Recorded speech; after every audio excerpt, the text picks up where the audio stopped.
Praise the lord. ఈరోజు దేవుని వాగ్దానము. తేదీ జనవరి 31, 2026. ఆదికాండము 28వ అధ్యాయం 15వ వచనము. ఇదిగో నేను నీకు తోడై ఉండి నీవు వెళ్ళు ప్రతి స్థలమందు నిన్ను కాపాడుదును. ఆమేన్. మన ప్రయాణాల్లో దేవుని దీవెన కావాలా? ఇక్కడ మనకు అటువంటి దీవెనలు ఉన్నాయి.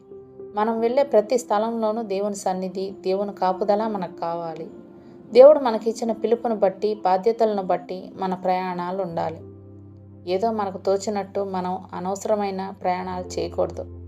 ఒకవేళ దేవుని చిత్త ప్రకారం ఆయన పిలుపుని బట్టి మనం ఏమాత్రం పరిచయం లేని ఇతర దేశాలకు వెళ్ళాల్సి వస్తే అది ఎంతో భారంతో కూడిన పని అని ఎందుకు అనుకోవాలి?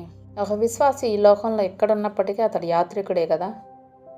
అన్నీ అతనికి కొత్తగానే ఉంటాయి. అయినా అతడు వెళ్ళే ప్రతి స్థలంలోనూ ప్రభువే అతనికి నివాస స్థలంగా ఉంటాడు.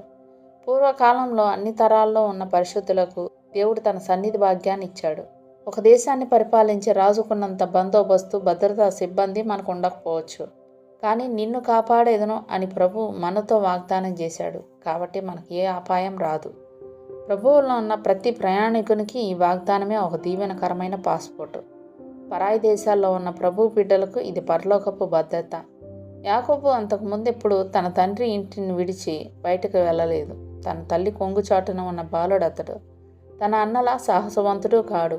అయినప్పటికీ తన స్వదేశాన్ని విడిచిపెట్టి ఇతర దేశాలకు వెళ్ళగలిగాడు. కారణం, దేవుడు అతనితో ఉన్నాడు. అతనికున్న వస్తువులు కూడా చాలా తక్కువ. తనతో పరిచారకులు ఎవరూ లేరు. అయితే దేవుని కాపుదల అనే ఉన్నతమైన బాడీగార్డ్ సహాయంతో అతడు ప్రయాణం చేశాడు.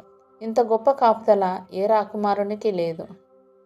పొలాల్లో అతడు నిద్రించేటప్పుడు దేవుని దూతలు అతని చుట్టూ కావలిగా ఉన్నారు. అంతేకాదు, దేవుడు అతనితో మాట్లాడుతూ ఉన్నాడు. ప్రభు మనల్ని ఎక్కడికైనా వెళ్ళమంటే, సరే ప్రభువా వెళ్దాం పదా అని వెంటనే బయలుదేరుదాం. దేవుడిచ్చిన ఈ వాగ్దానాన్ని స్వతంత్రించుకొని ఆయన కృతజ్ఞతాస్తుతులు చెల్లించుకుందాం. అట్టి కృపా ధన్యత దేవుడు మనకు అనుగ్రహించునుగాక. ఆమేన్. దేవుడు తన పరిశుద్ధ వాక్యం మనం వినికిడి యందు దీవించునుగాక. ఆమేన్.